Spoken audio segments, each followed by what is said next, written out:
来看顶礼拜新北市三街庙会有一个查甫人哦，去舞台的后壁去偷翕舞者换衫，嘛轰拍。警方伫网络看到有人抛出这个影片，嘛去抓到两个动手拍人的嫌犯。这个涉偷翕的查甫人是甲警察讲哦，伊是无细力去试着手机的摄影，佮讲伊的手机嘛已经碰见咯，轰拍的部分哦，伊无要提告。警方表示讲会佮通知舞者来说明，看这舞者敢有要提告。穿黑衫的男性用手咧动，真侪人甲伊包围，甲伊整佮甲伊斩，背后伊个摔伫涂骹。这阵冲突的原因，互人讲是和偷翕有关系。有一男一女已经被我们请出去一次了啊，他们还是一样又混进来啊。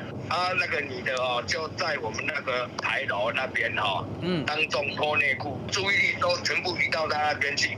那一个男的哦，拿着手机去后面偷拍啦。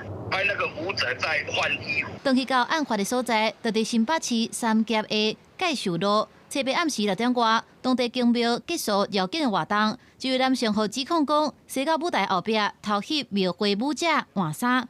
参与绕境的人员看到，马上冲起嚟引发冲突。但是规件事件，警方是无受到报案，是案发将近1礼拜，伫网络巡逻的时阵发现，才介入调查。当时我们远警并未接获报案，但打人过程遭民众破网，本分局主动介入调查，全案依涉违法移送裁罚。另外，也要查明男子是否偷拍。警员唔拿逮捕涉嫌动手的2位男性，专案依照涉违法侦办，也公布通知涉嫌偷翕的40岁男性，伊是指讲，当时无细致开着手机摄影的功能，因那手机已经看唔见，因那互人拍着伤，伊是无愿意提告。所以来，警方会通知舞者到案，厘清敢要甲伊提告妨害秘密。公司新闻采访报道。